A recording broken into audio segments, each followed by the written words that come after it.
حضرت عبداللہ ابن عمر رضی اللہ تعالیٰ عنہ بیمار ہو گئے، شدید علیل تھے، طبیعت مبارک میں کمزوری آ گئی، کچھ کھانے کو دل نہیں کرتا تھا، گھر والے بار بار کہتے کچھ کھا لیجئے کچھ کھا لیجئے، نہیں کھاتے تھے۔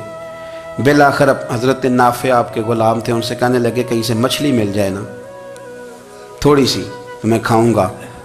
تو کہتے ہیں میں سارے مدینے میں ڈھونڈتا رہا، مچھلی نہ ملی، اگلے دن بھی ڈھونڈی تو نہ ملی، تیسرے دن بھی ڈھونڈی تو نہ ملی، تو فرمانے لگے یار بس چھوٹی سی خواہش ہے، کوئی فرض نہیں ملتی تو رہنے دے۔ کہتے ہیں چوتھے دن مچھلی مل گئی، میں 1.5 دینار کی مچھلی لایا، لا کے حضرت عبداللہ ابن عمر رضی اللہ تعالیٰ عنہ کے سامنے جو مچھلی رکھی تو آپ نے لقمہ روٹی کا توڑا تھا، مچھلی کو لگانے لگے کہ دروازے پہ فقیر نے آ کے آواز دی کچھ کھانے کو دو۔ تو حضرت عبداللہ ابن عمر نے روک لیا اور ہنسے۔ کئی دفعہ دے ہم بھی دیتے ہیں پر ہمارا چہرہ دیکھنے والا ہوتا ہے، اتنے ہم غصے میں ہوتے ہیں، دے دیتے ہیں، لیکن جو چھلوٹیں ہوتی ہیں نا چہرے والی وہ گنی نہیں جاتی۔ ہنسے، فرمایا دیکھو میرا اللہ کتنا کریم ہے، وہ مجھے بچانا چاہتا ہے، اٹھا بار دیا جا کے۔ تو خادم اب حکم کا پابند تھا، وہ لیت اللہ تو کر نہیں سکتا تھا، وہ گیا اور جا کے دے آیا۔ فقیر جب سارے محلے سے آٹا اکٹھا کر لیتے ہیں تو پھر ایک جگہ جا کے بیچتے بھی ہیں۔ دے آیا، وہ 2 گلیاں آگے گزرا تو میں پیچھے دوڑا گیا، میں نے کہا سچ بتا کھانی ہے کہ بیچنی ہے؟ وہ کہنے لگا جو بھی سبب لگ جائے کر جاؤں گا، آپ نے دے جو دی ہے۔ تو کہتے ہیں میں نے اسے کہا کہ یہ 1.5 دینار کی میں نے خریدی تھی، اگر تو 2 دینار کی مجھے بیچ دے تو آج کل مچھلی مدینے میں مل نہیں رہی، تو میں اپنے آقا کو دے دوں گا، وہ یہی کھائیں گے، بیمار ہیں۔ تو کہنے لگا جی بسم اللہ، مجھے کیا اعتراض ہے، 2 دینار مل رہے ہیں، 1.5 کی مچھلی، اور 1.5 کی بھی کسی نے نہیں خریدنی تھی، اب تو پک گئی۔ فرماتے میں نے 2 دینار اس کو تھمائے، وہ مچھلی اس سے خریدی اور خرید کر کے میں لایا، لا کے حضرت عبداللہ ابن عمر کے سامنے دوبارہ رکھی تو فرمایا یہ کیسے آ گئی؟ میں نے کہا حضور 1.5 کی خریدی تھی اور پھر فقیر کو دے دی، اب اسی سے میں 2 دینار کی خرید کے لایا ہوں، آپ قبول فرمائیں۔ تو فرمانے لگے تم نے اچھا نہیں کیا، اب اس طرح کرو 2 دینار بھی اسے دے اور مچھلی بھی واپس دے آؤ۔ عرض کی حضور کیوں؟ فرمایا تم نے قرآن نہیں پڑھا؟ حضور پڑھا ہے۔ فرمایا رب فرماتا ہے لن تنالوا البر حتی تنفقوا مما تحبون، تم بھلائی کو اس وقت پہنچو گے جب اپنی پیاری چیز راہ خدا میں خرچ کرو گے۔ امام غزالی نے لکھا ہے، فرمانے لگے دیا، تو وہ حضرت نافع کہتے ہیں میں دینے گیا، دے کے واپس آیا تو کچھ پریشان تھا، کیونکہ مجھے بھی 4 دن ہو گئے تھے نا تلاش کرتے، تھوڑی تھوڑی طبیعت میں مایوسی تھی کہ اتنی محنت سے میں نے لایا اور آپ نے واپس کر دی۔ تو حضرت عبداللہ ابن عمر نے مجھے قریب بٹھایا، پھر مجھے تھپکی دی، فرمانے لگے پتر میں نے ویسے بھی کبھی جھوٹ نہیں بولا اور آج کل تو میں ویسے ہی بیمار ہوں، ٹائم ہی نہیں، وقت ہی نہیں، موقع ہی نہیں جھوٹ بولنے کا، میں تجھے سچ بتاؤں مجھے مچھلی کھا کے اتنا سکون نہیں ہونا تھا جتنی اللہ کے راستے میں خیرات کھا کے مجھے سکون ہوا۔ تو تجھے تو میری راحت سے غرض ہے نا کہ مجھے راحت کیسے ہوتی ہے، تو مجھے سکون ملا ہے، راہ خدا میں دے، میں نفسانی خواہش پوری کر لیتا تو یہ میرا نفس کل پھر مجھ سے مچھلی مانگتا، پرسوں کہتا نہیں چھوٹے گوشت کی یخنی بھی چاہیے۔ ہم لوگ الجھ گئے ہیں، بہت بڑے قیدی ہیں اپنے آپ کے، بڑے قیدی ہیں، سارا دن اپنی خواہشات کی تکمیل میں بھاگے رہتے ہیں، بڑے بڑے سونے نوجوان۔ میں ان پہ تنقید نہیں کرتا، مجھے ان پہ ترس آتا ہے، جب میں رات کے اندھیروں میں انہیں ٹیلی فون لے کے چوکوں میں کھڑے دیکھتا ہوں تو مجھے رحم آتا ہے، میں کہتا ہوں دیکھو نفس کی خواہش کے پیچھے یہ کیا مثلاً آخر کیا ہے اس میں، ایک عورت کے پیچھے تباہ کر لیا اپنے آپ کو، یعنی زیادہ سے یہ کوئی مقصود ہے، یہ کوئی مقصد حیات ہے جس کو مقصد بنا لیا ہے؟ میرے عزیز بات کو سمجھ لیں، اتنا خوبصورت آدمی ہے اور اتنا اس کا اونچا قد کاٹ ہے، اور کیا کس کے پیچھے یہ بھاگا ہوا ہے؟ بڑا سمجھدار، دانشور، عقل مند آدمی، ذی روح بندہ، لیکن اس کا سٹیٹس آپ یہ ملاحظہ کریں کہ وہ 20-40 ہزار کی خاطر جھوٹ بولتا ہے، دھوکہ دیتا ہے، فریب اور فراڈ کرتا ہے۔ ہم اپنی نفسانی خواہشات کے پیچھے اس طرح بھاگتے ہیں کہ ہم اصل سے رہ جاتے ہیں۔ میری باتوں کی سمجھ آ رہی ہے آپ حضرات؟